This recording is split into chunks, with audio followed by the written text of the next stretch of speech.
তার মানে আমি আপনি যদি নবীজিকে অনুসরণ করতে পারি, আমার আপনার ফলাফল আসবে দুইটা। সবাইকে বলতে হবে কয়টা? সবাই বলেন কয়টা?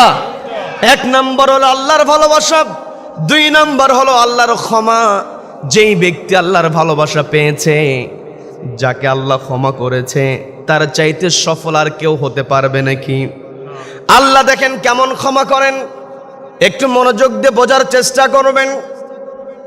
এই দুনিয়াতে চলতে গেলে আইন আদালত আছে। পৃথিবীর যেই রাষ্ট্রই দেখবেন সেই রাষ্ট্রে আদালত আছে। সেখানে কোরআন থাকুক আর না থাকুক, মানব রচিত হলেও আইন কিন্তু সেখানে থাকে। আমি সেই আইনের ক্যাটাগরির দিকে যাব না, আমি শুধু বোঝানোর চেষ্টা করব। আপনাদের এলাকায় যখন কেউ আসামি হয়ে যায়, পুলিশ গ্রেফতার করে, গ্রেফতারের পরে তাকে থানায় নিয়ে যাওয়া হয়, সেখান থেকে তাকে জেলে প্রেরণ করা হয়। সে যদি অপরাধ নাও করে, আবার সে যদি অপরাধ করে, একটু মনোযোগ দিয়ে বোঝার চেষ্টা করবেন। অপরাধ করেছি, 2 বছর তাকে সাজা দেওয়া হয়েছে, 2 বছর পরে সাজা ভোগের পরে সে বের হয়ে এসেছে।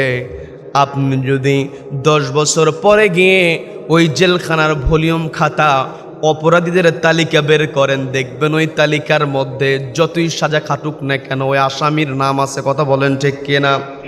কিন্তু রব্বুল আলামিন এমন করে ক্ষমা করেন, যখন কোন বান্দা আল্লাহর কাছে ক্ষমা চেয়ে নাই, রব্বুল আলামিন তাকে এমন করে ক্ষমা করে দেন, অপরাধীদের তালিকা থেকে রব্বুল আলামিন তার নামটা চিরতরে মুছে দিয়ে দেন। সুবহানাল্লাহ। তার মানে আল্লাহর ক্ষমা, আল্লাহর ভালোবাসা পাওয়ার শর্ত হলো ফাত্তাবিউনি, রাসূলের অনুসরণ করা। রাসূলের অনুকরণের বাহিরে আমার আপনার আল্লাহর ভালোবাসা, আল্লাহর ক্ষমা কখনো হবে? সম্মানিত দিনী ভাইয়েরা, এই পৃথিবীতে আমার আপনার যত বড় চেয়ার থাকুক না কেন, যত বড় প্রভাব প্রতিপত্তি থাকুক না কেন, আমার আপনার যত টাকা পয়সাই থাকুক না কেন, এই টাকা পয়সা প্রভাব প্রতিপত্তি দিয়ে আমার কখনো সফলতা আসবে না। আমাদের তো ভুল যেই কনসেপ্টটা আছে, মিসকনসেপশন, যেটা আমি আপনি লালন করি অনেক সময়, সেটা হলো যখন কোনো মানুষ মোটা অঙ্কের বেতনে চাকরি পেয়ে যায়, মোটা অঙ্কের বেতনে চাকরি পেয়েছে, আমরা বলি লোকটা সফল হয়ে গিয়েছে, তার বেতন এত হবে, এত লক্ষ টাকা বেতন হবে। আমরা যখন কোনো মানুষের দামি একটা গাড়ি দেখি, আমরা বলি লোকটা কত সফল, কত টাকা দিয়ে গাড়ি কিনেছে। কারো যদি আমরা উঁচু বিল্ডিং দেখি, ওই বিল্ডিং এর দিকে তাকিয়ে আমরা বলি লোকটা সফল হয়ে গিয়েছে, এত সুন্দর বাড়ি তৈরি করেছে। কিন্তু না না, দুনিয়ার সম্পত্তি দিয়ে আমি আপনি সফলতা মাপতে পারবো না। সফলতা মাপতে হলে, সফল ব্যক্তির পরিচয় জানতে হলে জিজ্ঞাসা করতে হবে একটি কিতাবকে, সেই কিতাবের নাম কি? সবাইকে বলতে হবে কিতাবের নাম কি?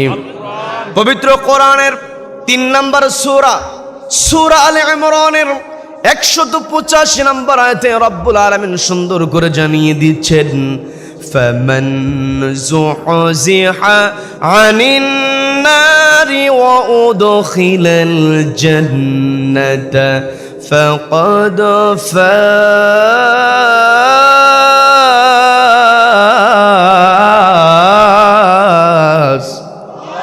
আল্লাহ রাব্বুল আলামিন স্পষ্ট জানিয়ে দিলেন, আমার বান্দারা তোমরা শুনে রেখে দাও, ফামান যুহজিহা আনিন নার, যেই ব্যক্তি নিজেকে জাহান্নামের আগুন থেকে বাঁচাতে পারলো, দূরে সরিয়ে রাখতে পারলো, যুহজিহা নিজেকে জাহান্নামের আগুন থেকে দূরে সরিয়ে রাখতে পারলো, ওয়া উদখিলাল জান্নাহ এবং জান্নাতে প্রবেশ করতে পারলো, ফাকাদ ফাজ, ওই ব্যক্তি হচ্ছে প্রকৃত সফল। কি কথা বলেন? আমি আপনি দুনিয়াতে আমার আপনার অনেক সম্পত্তি আছে, প্রভাব প্রতিপত্তি আছে, বড় চেয়ার আছে, একদিন এই পৃথিবী ছেড়ে আমাকে আপনাকে যেতে হবে। এই পৃথিবীতে যেই সৃষ্টির মধ্যে আল্লাহ প্রাণের সঞ্চারণ ঘটিয়েছেন, সেই প্রাণকে অবশ্যই মৃত্যুর স্বাদ গ্রহণ করতে হবে। রব্বুল আলামিন সুন্দর করে জানিয়ে দিলেন, কুল্লু নাফসিন যায়িকাতুল মাউত।